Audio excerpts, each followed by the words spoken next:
dia, boa tarde, boa noite a todos. Sejam todos, mais uma vez, bem-vindos à nossa aula de Física. Nós hoje vamos falar da equação do movimento harmônico simples. O conceito de movimento harmônico simples, não é? Nós quando estamos a falar de harmonia, estamos a falar de sintonia, estamos a falar de algo que, vocês aprenderam isso a música, né? Nós estamos a falar de algo que oscila de forma concordante, não é? De forma convergente, não é? Podem ser as pautas musicais, não é?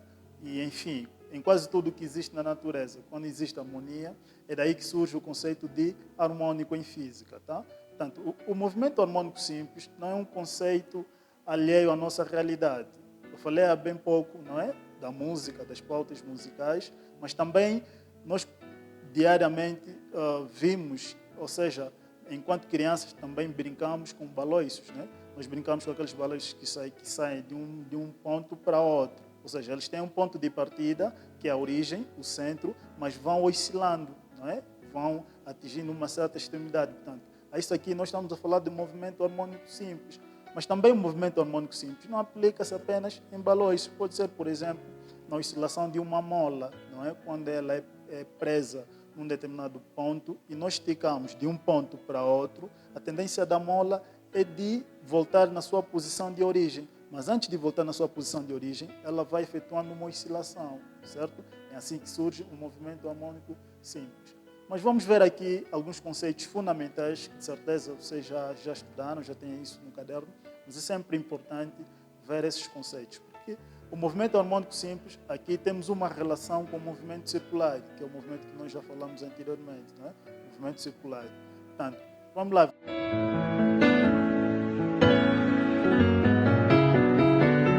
Um corpo tem movimento oscilatório ou periódico, ou quando se move periodicamente em torno de uma posição de equilíbrio. Aquilo que nós dissemos anteriormente, não é?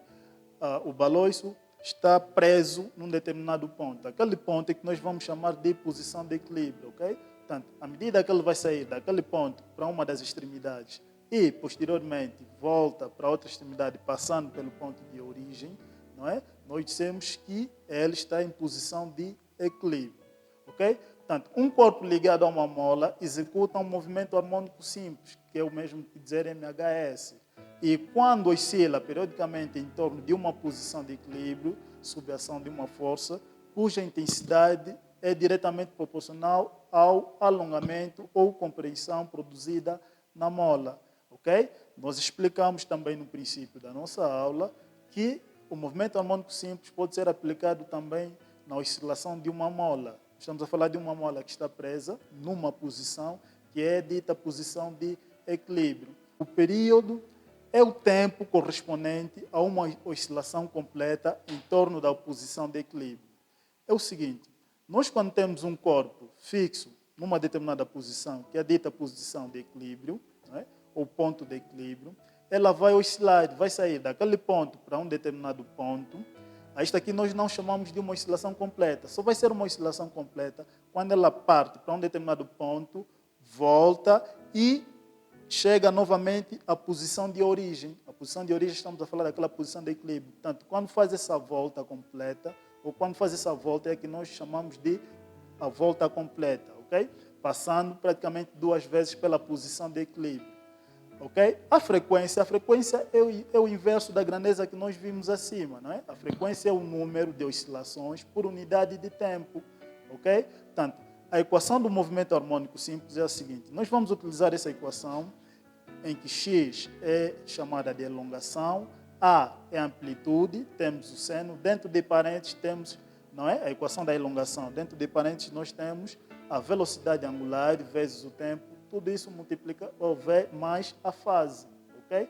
Portanto, esta é a equação que nós vamos usar para calcularmos, por exemplo, a amplitude, para calcularmos, por exemplo, a elongação. Podem nos dar vários dados, por exemplo, para determinar a amplitude, tal como está na página 82, não é? Nos exercícios propostos ou nas propostas de resoluções que lá estão. Reparem que, para determinar a amplitude, por exemplo, basta fazermos uma comparação entre a equação da elongação e os dados que nos dão. Para determinar a elongação, normalmente já nos dão o valor da amplitude, nos dão o valor da velocidade angular. e também nos dá um valor do tempo, não é? Portanto, vamos fazer uma substituição direta e teremos assim o valor da elongação. Agora, sempre que nos pedirem para escrever, por exemplo, a equação da elongação em função do tempo, não vamos substituir o valor do tempo, ok? O tempo vai permanecer tal como ele está, porque escreve-se a equação em função do tempo. Bem, de acordo com essa explicação breve que nós demos, acreditamos que estão em condições para resolver o exercício 29 da página 83. Não é? Já pedimos isso anteriormente, mas em função das dificuldades que fomos notando, pedimos novamente que resolvessem o exercício 29, no caso o 29.1 e o 29.2 da página 83. Ok? Então, senhores, bom trabalho. Qualquer dúvida podem voltar a contactar e estaremos aqui para ajudar em qualquer situação. Muito obrigado.